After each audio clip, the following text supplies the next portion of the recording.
you know how to take the glass off or slide the glass over as well with the front loader clips, right? You got two on the top, two on the bottom, and go like that, and the opposite on the top. You swing the door out. And that's how you clean the glass. You should do that about every other month or so during the burning season.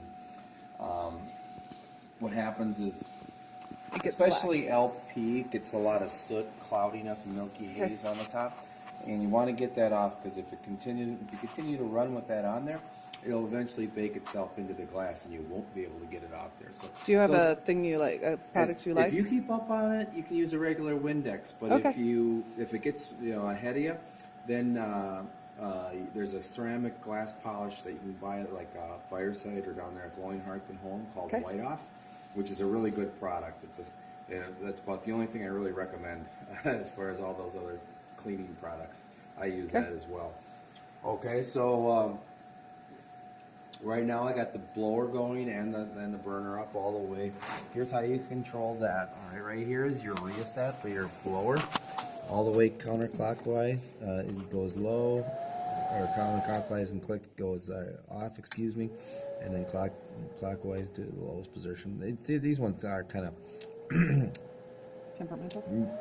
Not really temperamental. Some of them go clockwise and clicked off, and some of them go counterclockwise and clicked off. So, but you get the idea. Okay. So I just had it on to make sure that it was up and running. I changed the position of the temp switch in there because I had it running for about 20 minutes and it wasn't kicking on. And so I readjusted that. Over here is your valve. So in case let's say the pilot light goes out, here's how you go about relighting that. You turn that into the pilot position. There's a little indicator here at the 9 o'clock. So you slightly depress the knob. And get it into the pilot position. You push it and hold it in, and then you have your igniter right here, which is this little clicker. Right. And then you give it a few clicks. Okay.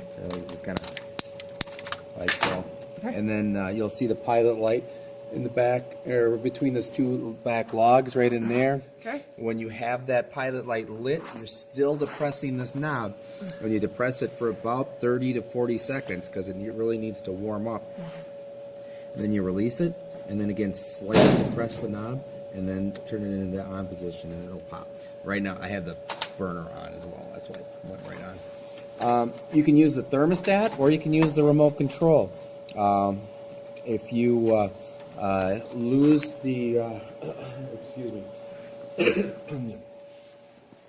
If you use the remote control, then turn the thermostat down all the way. Otherwise, that will be like a main switch, and that'll override what's going on down here.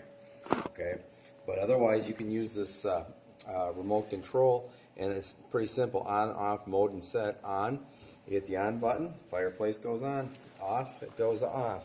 All right. Now, there's another thing you can do. You can set a temperature in here by using the mode setting. Okay. You can set the temperature. Say you want it, whatever, 51 degrees in here, and then just let it go idle.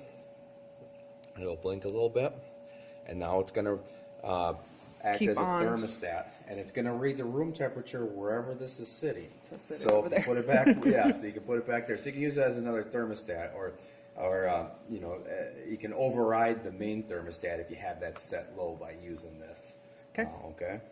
But if that is on, that overrides everything. Fireplace is going to be on. Yep. Okay. So if the thermostat tells you is calling for heat, that's the main deal. Okay. All right. What you have in here is 4 AA batteries. Okay. Which eventually will go bad, and then 2 AAAs, excuse me, right here. So if you're having problems one side or another, try that first. Yep. If you need to reprogram the remote, there's a little learn button right there. So you just depress that; it'll give you 2 beeps, and then, excuse me, you just hit any button right here, and it'll get you. Still recovering from my flu, so I'm on drugs. This is your work on drugs. I'm ecstatic. My work on drugs is like. Well, after 3 days of being in my bed, I figured I'm finally functioning. So, or functioning enough that I can work. God So- bless Minnesotans. A cough drop is drugs. I'm on that good stuff. I'm on that Ricola. Ricola. When it comes time to finish this, just to let you know, you should always leave access to this. You never want to leave a flare fitting. Yeah. Because just in case it gets loose, you won't be able to get in there to Okay. tighten it. So and such. a bigger opening than that. No, you can work on that. No, see the opening we have? Bigger. You Okay. want to be able to, you want to be able to get in there with a couple of wrenches in case it, Okay. in case you need to crank on this and tighten this or tighten that. Okay. Or So take out. what you can do is elongate that, put that all underneath there, and so you don't have any of those fittings. This is not necessary, really. I'll just we're for budget. I'll just take out a bigger chunk of that shelf Yeah. for budget reasons. There you go. And it's the same thing on the other side where you really should bury a electrical box. But Okay. as long as you have access to it, you'll be okay. Got a big one right there. Oh, I didn't even notice. Yeah. I just want to bring that to your attention. Not that. Nope, it's good. No, like because I don't know and you do, and that's why you're here. Checked all the fittings, did all that. That was good. Just knowing that he converted it, I went over the whole process there, and I had to make a few little adjustments. So hopefully it's running better now. Well, it's running, so that's an improvement. Yeah, it's running, which is an improvement, and it should be running better. He had it set up so it was going to soot a lot. So if you were to run it a lot, you'd get a lot of sooting on the glass, a lot on the logs, and the outside. With LP, you're going to get more of that than you would with a natural gas fireplace, Okay. anyways. So monitor that on the outside, especially. Make sure it's not getting too stutty. If it is, just clean it off with whatever you might use for an exterior cleaner. So that blower will stay on regardless of whether the fire goes on or off. No, okay. Sorry, I didn't go over that part. That's okay. That's why I asked. I'm on NyQuil, or I was on NyQuil last night. I'm on eucalyptus this morning. The temp switch I was talking about, that Right. wasn't really in a good position.